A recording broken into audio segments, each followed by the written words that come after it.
नमस्कार दर्शक बंधु मु ज्योतिर्विद दीपक सेठाजी आपण मानक मोर भाग्यचक्र चैनल को स्वागत करुच्ची।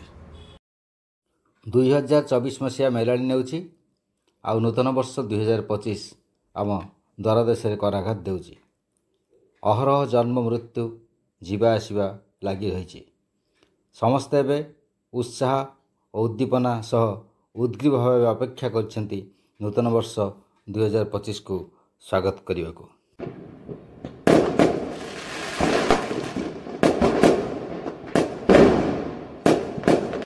तेबे ज्योतिषिक दृष्टिकोण देखा गले यही 2025 मसीहाटी बड़ गुरुत्वपूर्ण अटे, कारण तीनोटी जाक दीर्घकालीन गोचर भ्रमण करुवा ग्रह यथा शनि, राहु एवं बृहस्पतिंकर यही वर्ष चलन होउछि। मार्च 29 रे शनि गोचर भ्रमण रे कुंभरू मीन राशि को चलिए। मे मास 15 तारिख में बृहस्पति वृष राशि मिथुन राशि को गोचर भ्रमण करेंगे और राहु से मे मास मध्य भाग में मीन राशि कुंभ राशि को चलन करेंगे। तेबे ए समस्त गोचर फलाफल को मिश्रित करी 2025 मसीहा वर्षटी केउं राशि प्रति किभली फल लाभ हम से संबंध में आलोकपात करवा। तेबे आसंतु एबे मेष राशि व्यक्ति मानी यही 2025 मसीहा वर्षटी किभली जीव से संबंध में आलोचना कर देखिबा। प्रथमे देखिबा शारीरिक कथा। शारीरिक कथा देखिबा तो शरीर प्रायतः भल रहिबो। जो अस्थायी रोग अच्छी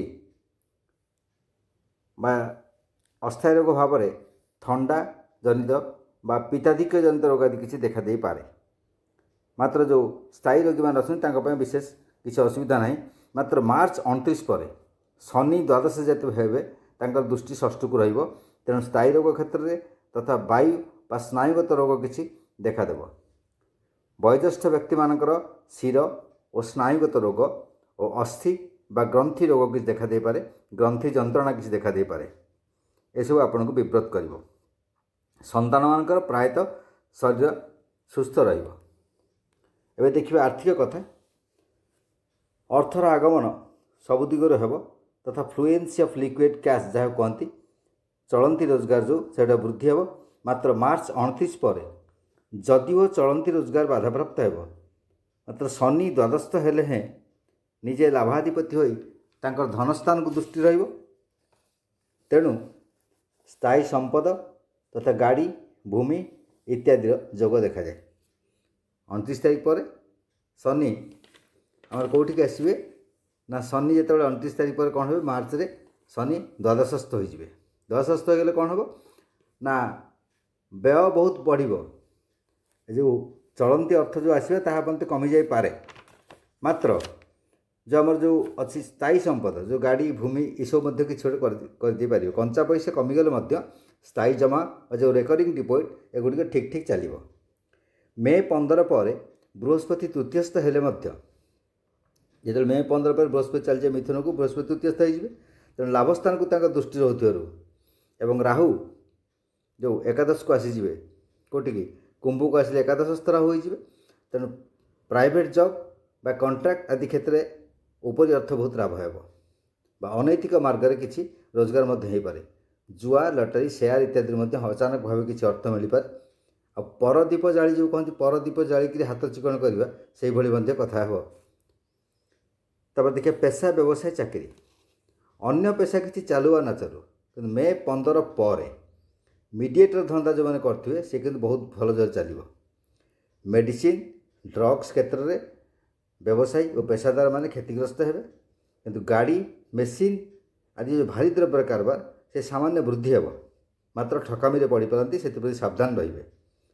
सरकारी चाकरी क्षेत्र में व्यक्ति माने पुरुष हूँ महिला हूँ से जनवरी 15 ठू मार्च 15 भितर प्रमोशन होबार देखा जाउछि एवं दरमा बढ़िबार देखा जाए और पेंशनधारी जो अच्छे इनक्रिजमेंट होबार सूचना रही।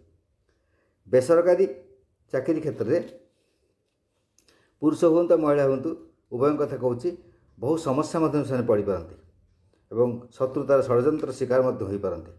एथर देखिबा महिला मान कथा। गृहिणी माने बहु चाप मध्य रहिबे और अजाचित व्यक्ति मानकर अनुप्रवेश परिवार को हेबो जहाँकि आप व्यस्त करिवो ଏବଂ ଇଆଡ଼ୁ ସିଆଡ଼ୁ କଥା କହି ପରିବାର ଡିଷ୍ଟର୍ବାନ୍ସ ମଧ୍ୟ ସୃଷ୍ଟି କରିପାରନ୍ତି ଏବଂ ଛୋଟକାଟର ରୋଗ କିଛି ଦେଖାଦେଇପାରେ। ମୁଣ୍ଡ ବିନ୍ଧା, ମୁଣ୍ଡ ରୋଗ କିଛି ବା ହାଇ ପ୍ରେସର ଏସବୁ ମଧ୍ୟ ବୃଦ୍ଧି ପାଇପାରେ।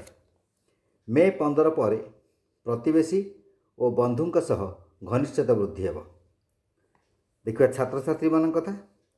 ଆର୍ଟ୍ସ କ୍ଷେତ୍ରରେ ଥିବା ଛାତ୍ରଛାତ୍ରୀମାନେ ପ୍ରାୟତଃ ଉନ୍ନତି କରିବେ ଏବଂ ମେ 15 ପରେ ବୃହସ୍ପତି ତୃତୀୟସ୍ଥ ହୋଇକରି ନବମ ସ୍ଥାନକୁ ଯେତେବେଳେ ଦୃଷ୍ଟି ଦେବେ, ନବମ ସ୍ଥାନ ହେଲା ଉଚ୍ଚଶିକ୍ଷା ସ୍ଥାନ, ହାୟର ଏଡୁକେସନର ସ୍ଥାନ ଏବଂ ବୃହସ୍ପତି ନିଜେ ଉଚ୍ଚଶିକ୍ଷାର ହାୟର ଏଡୁକେସନର କାରକ ଗ୍ରହ ଏବଂ ୱିଜଡମ୍ ଏଡୁକେସନ୍ ଏସବୁର କାରକ ଗ୍ରହ ହେଉଛନ୍ତି ବୃହସ୍ପତି, significator of higher education, wisdom, education ଏସବୁ। ତେଣୁ ସେ ଯେହେତୁ ତାଙ୍କର ଦୃଷ୍ଟି ଯେହେତୁ ଏଇଠି ହାୟର ଏଡୁକେସନ୍ ନବମ ସ୍ଥାନକୁ ରହୁଛି, ତେଣୁ ସମସ୍ତ ବର୍ଗର ଛାତ୍ରଛାତ୍ରୀମାନେ ନିଶ୍ଚିତ ଭାବରେ ଉନ୍ନତି କରିବେ। ମାତ୍ର ଶନି ଦୃଷ୍ଟି ମଧ୍ୟ ସେଠିକି ରହୁଛି, ସେ ଉଚ୍ଚଶିକ୍ଷା ସ୍ଥାନ ନବମ ସ୍ଥାନକୁ ଶନି ଦୃଷ୍ଟି ରହୁଥିଲେ ମଧ୍ୟ, ତେଣୁ କଠିନ ପରିଶ୍ରମ ଯଦି କରିବେ ଏବଂ ନିଷ୍ଠା ଓ ଏକାଗ୍ରତା ଯଦି ବଜାୟ ରଖିବେ ତେବେ ନିଶ୍ଚିତ ଭାବେ ସଫଳ କାମ ହେବେ।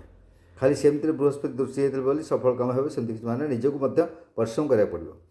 ଏଥର ଦେଖିବା ବେକାରମାନଙ୍କ କଥା। ଯେଉଁମାନେ ବେକାର ଅଛନ୍ତି ସେମାନେ ଯଦି ମେଡ଼ିସିନ ଲାଇନ୍ରେ, ଡ୍ରଗ୍ସ ଲାଇନ୍ରେ, ଆଉ ଯେଉଁ ଆମର ଅଛି ସର୍ଜିକାଲ ଆଇଟମ୍ ସେସବୁର ସପ୍ଲାଏ ଏସବୁ ଲାଇନ୍ରେ ଚେଷ୍ଟା କରନ୍ତି ଭଲ ହେବ ଏବଂ କୌଣସି ଶିଳ୍ପ କ୍ଷେତ୍ରରେ ଶିଳ୍ପାନୁଷ୍ଠାନ ଯଦି ଚେଷ୍ଟା କରନ୍ତି ମଧ୍ୟ ତାଙ୍କ ପାଇଁ ଭଲ ହେବ। ପ୍ରେମିକ ପ୍ରେମିକାମାନଙ୍କ ପାଇଁ ଦେଖିବା ଲଭ୍ ଆଫେୟାର୍ସ ଯେଉଁମାନେ ଅଛି, ପୁଅ ବା ଝିଅମାନେ ଯେଉଁମାନେ ଅଛନ୍ତି ସେମାନେ ମେ 15 ମଧ୍ୟରେ ବ୍ରେକଅପ୍ ହୋଇପାରେ ସେମାନଙ୍କର ବା ପ୍ରତାରଣା ଶିକାର ହୋଇପାରନ୍ତି ଏବଂ ଯେତେବେଳେ ଆପଣ ଅପୋଜିଟ୍ ସେକ୍ସ ସହିତ ରିଲେସନ୍ କିଛି ରଖୁଛନ୍ତି ସେତେବେଳେ ସାବଧାନରେ ରହିବେ, ହୁସିଆର ହେଇକି ରହିବେ, ହାତେ ମାପି ଚାକଣେ ଚାଲିବେ, ନଚେତ ବହୁତ ବିପଦରେ ପଡ଼ିପାରନ୍ତି, ଅସୁବିଧାରେ ମଧ୍ୟ ପଡ଼ିପାରନ୍ତି। ମାତ୍ର ଏହାପରେ ସମ୍ପର୍କ ପୁନଃ ସ୍ଥାପିତ ହୋଇପାରେ। ମେ 15 ପରେ କୌଣସି ଜାଗାରେ ପୁନଃ ସମ୍ପର୍କ ସ୍ଥାପିତ ହୋଇପାରେ, ଯେଉଁଠି ହେଇଥିଲା ଛିଣ୍ଡିଥିଲା ସେଠି ହୁଏତ ସ୍ଥାପିତ ହୋଇପାରେ କିମ୍ବା ନୂତନ ଜାଗାରେ ମଧ୍ୟ ସମ୍ପର୍କ ସୃଷ୍ଟି ହୋଇପାରେ, ଯେଉଁଥିରେ ଆପଣ ଆନନ୍ଦିତ ହେବେ। ଏବଂ ବିବାହ ପାଇଁ ମଧ୍ୟ ଯେଉଁମାନେ ପ୍ରତୀକ୍ଷାରେ ଅଛନ୍ତି ସେମାନଙ୍କର ମେ 15 ପରେ ବିବାହ ହୋଇଯାଇପାରେ, କାରଣ ବୃହସ୍ପତିଙ୍କର ସପ୍ତମକୁ ଦୃଷ୍ଟି ରହିବ, ତେଣୁ ବିବାହ ପ୍ରାୟତଃ ସମ୍ପନ୍ନ ହୋଇଯିବ। ତେଣୁ ଏହିଭଳି ଭାବରେ ସୁଖ ଦୁଃଖ ହସ ଖୁସିରେ ଆପଣଙ୍କର ବର୍ଷଟି କଟିଯାଉ ଏବଂ ଭଗବାନ ଆପଣଙ୍କ ଚଲାପଥକୁ କୁସୁମିତ କରନ୍ତୁ ଏବଂ ଯେତେ ବାଧା ବିଘ୍ନ ଅଛି ସବୁକିଛି ଦୂରୀଭୂତ କରନ୍ତୁ। ଜଗନ୍ନାଥ ଆପଣଙ୍କ ପାଇଁ ବର୍ଷଟି ପୁରା ମଙ୍ଗଳମୟ ହେଉ। ତେବେ ଆପଣ ଗୋଟେ କାମ କରିବେ, ଶନିବାର ମାନଙ୍କର ଶିବ ଦର୍ଶନ କରନ୍ତୁ ଏବଂ ଶିବଙ୍କୁ ଯଦି ହେବ ନୀଳ ଅପରାଧ ଫୁଲ ଏବଂ ଶମୀପତ୍ର କିଛି ଲାଗି କରନ୍ତୁ, ଶିବାର୍ଚ୍ଚନା କରନ୍ତୁ ସେଥିରେ। ଆଉ ଗୁରୁବାରରେ ବିଷ୍ଣୁ ମନ୍ଦିରକୁ ଯାଆନ୍ତୁ, ବିଷ୍ଣୁ ମନ୍ଦିରକୁ ଯାଇ ଲକ୍ଷ୍ମୀ ବିଷ୍ଣୁଙ୍କୁ ଦର୍ଶନ କରନ୍ତୁ ଏବଂ ତାଙ୍କୁ ଶ୍ୱେତ ରଙ୍ଗର ପୁଷ୍ପ, ଗନ୍ଧ ପୁଷ୍ପ ଦ୍ୱାରା ଆପଣଙ୍କୁ ବିଷ୍ଣୁଙ୍କର ଅର୍ଚ୍ଚନା କରନ୍ତୁ। ତୁଳସୀ ଜଳ ଗ୍ରହଣ କରନ୍ତୁ, ଭଲ ହେବ ଏବଂ ବ୍ରାହ୍ମଣମାନଙ୍କୁ ଭୋଜନ ଦାନ କରାଇଲେ ମଧ୍ୟ ଭଲ ହେବ।